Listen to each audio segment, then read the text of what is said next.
Hi everyone. आज मैं आपके साथ एक बहुत ही खूबसूरत केक का डिज़ाइन शेयर कर रही हूँ। ये चॉकलेट केक है और बिल्कुल न्यू डिज़ाइन में। मेरे पास चॉकलेट केक के बहुत ज़्यादा ऑर्डर आते हैं और ये भी 1 पाउंड केक बनाना है मुझे चॉकलेट फ्लेवर में। और ये मुझे पूरा कवर भी करना है, पूरा नहीं मतलब ड्रिपिंग भी देना है।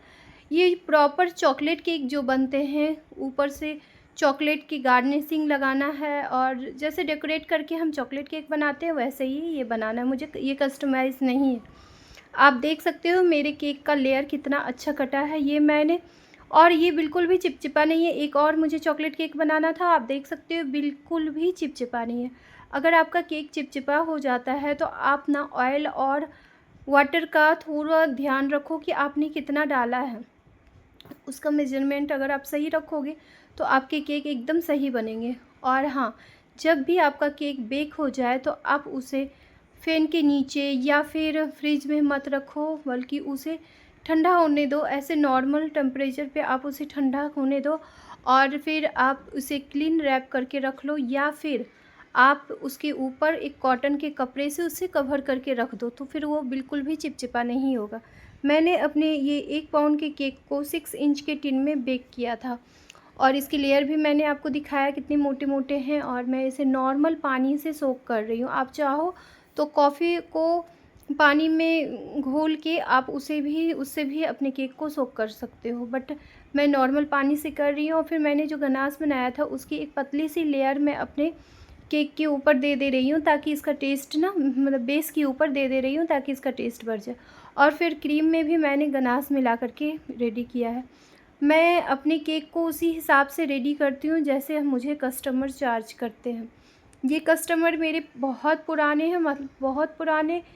आज अगर वो मेरा वीडियो देख रहे होंगे तो उन्हें पता होगा कि जब मैं स्टार्ट की थी 2021 में, तो 21 से ही वो मुझसे केक ले रहे हैं। वो मैंने 2021 के फरवरी मंथ से मैं केक बनाना स्टार्ट की थी और वो अप्रैल मंथ से मुझसे केक ले रहे हैं, और तब से लेकर के आज तक 26 हो गया।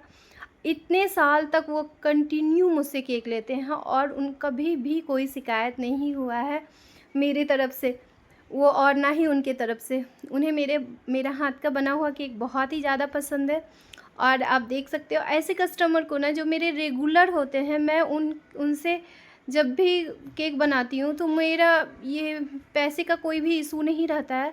मतलब बजट का मैं इशू नहीं रखती हूँ कि इतने का केक उन्होंने बनाने दिया है तो मुझे इतने का ही बना कर के देना है। आपके पास जब भी ऐसे पुराने कस्टमर रहे जो कि बहुत ही ज़्यादा पुराने हैं, तो आप उनका पूरा ख़्याल रखो, ताकि वो आप, क्योंकि हम लोगों का काम ही ऐसे ही चलता है। अगर अपने मेरे पुराने कस्टमर बने रहेंगे, अच्छे रिलेशन रहेंगे, तभी नए मिलेंगे। तो इसीलिए मैं उन्हें अच्छे से बना कर के दे रही हूँ।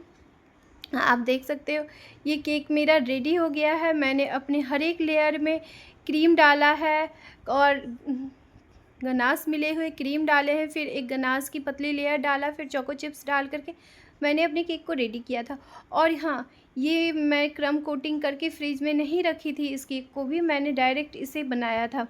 आप जब भी केक बनाओ ना तो फ्रिज में ज़रूर रख दो। और आप अगर क्रीम के ऊपर फाइनल फिनिशिंग में अगर आप पैलेट नाइफ से कर रहे हो और आपसे हो पा रहा है तो चलो ठीक है, लेकिन मेरा सजेशन यही रहेगा कि आप पैलेट नाइफ की जगह आप पाइपिंग बैग से क्रीम को केक के ऊपर फैलाओ। तो इससे क्या होता है, इवनली एक जैसा आपके पूरे केक पे क्रीम कवर होगा, और कहीं भी ऐसा नहीं है कि कहीं ज़्यादा क्रीम हो गया है, कहीं कम हो गया है। इस तरह से नहीं होगा, तो आपका फिनिशिंग बहुत ही अच्छा आएगा केक के ऊपर। और अपनी क्रीम को जब भी आप बीट करो तो ऐसे ध्यान रखो कि वो बहुत ही ज़्यादा बीट ना हो, या फिर ऐसा ना हो कि पतला। अगर आप फाइनल आइसिंग कर रहे हो तो मेरा अगर मैं मानो तो मैं जब फाइनल आइसिंग करती हूँ तो मेरे क्रीम का जो टेक्सचर रहता है वो थोड़ा-सा नॉर्मल रहता है। मतलब बहुत ज़्यादा मैं बहुत क्या जितना बीट करना चाहिए उतना भी नहीं रहता है, उससे थोड़े से क्या कैसे बताऊँ, कम ही रहता है। तो मैं उससे सँभाल के कर लेती हूँ, मुझे मतलब प्रैक्टिस हो गया है। और अगर आप बिगनर हो तो थोड़े अपनी क्रीम पे ध्यान रखो, तो उससे आपको फिनिशिंग बहुत अच्छा आएगा। और हाँ, ये मेरा गनाश के बारे में आपको मैं एक बात बताना चाह रही हूँ कि जब भी आप गनाश का यूज़ करो तो आप एक चीज़ का ध्यान रखो, अगर समर सीजन है, विंटर है तो कोई परेशानी नहीं है, 1:1 का रेशियो आपका बिल्कुल परफेक्ट है। बट अगर समर में आप बना रहे हो और आपको अर्जेंट ऑर्डर देना है, तो आप एक चीज़, मैं आपको एक बहुत ही आसान सा टिप्स दे रही हूँ, जो कि आप फॉलो करके अपने गनाश को एकदम परफेक्ट बना सकते हो। आप क्या करो, आप अगर 100 ग्राम चॉकलेट ले रहे हो तो आप 80 ग्राम व्हिपिंग क्रीम लो। इससे क्या होगा, आपकी चॉकलेट थोड़ी सी, मतलब गनाश आपके थोड़े से गाढ़े बनेंगे। तो उससे क्या होता है, आप जब केक के ऊपर कवर करोगे ना, तो बहुत ही अच्छा गनाश फैलता है। मतलब इसकी जो कवर होते हैं गनाश से, बहुत ही प्रॉपर, बहुत अच्छे दिखते हैं।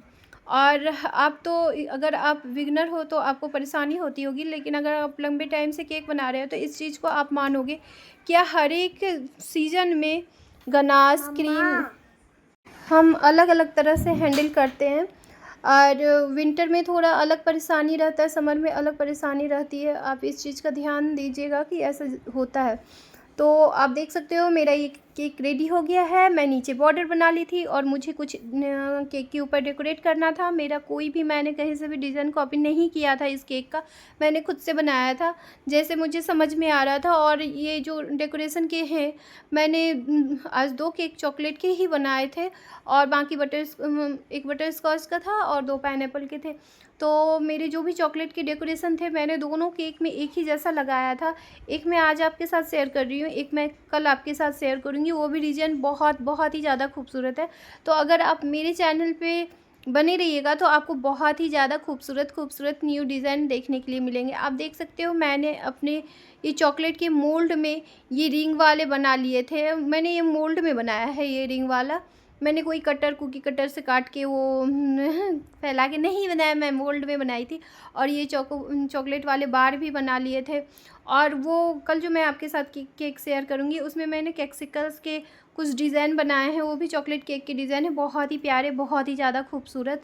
तो आप प्लीज़ मेरे चैनल को सब्सक्राइब कर लीजिएगा, ताकि आपको इतने ही अच्छे अच्छे न्यू डिज़ाइन केक के देखने के लिए मिल सके। और देख सकते हो मैं सारा अपना केक रेडी कर ली। मैंने वाइट कंपाउंड और डार्क कंपाउंड के साथ ये गार्निशिंग बनाया था।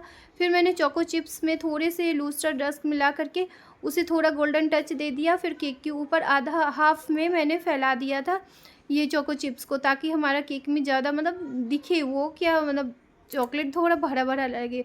इस तरह से आप करोगे ना, स्प्रिंकल्स अगर दोगे ना तो थोड़ा कम दिखता है, बट चोको चिप्स देने से ज़्यादा खूबसूरत लगता है। फिर मैंने अपने केक के ऊपर नाम लिख दिया। नाम लिखने के बाद हैप्पी बर्थडे का टैग लगा के मैंने अपने केक को रेडी किया। Thank you for watching, bye bye.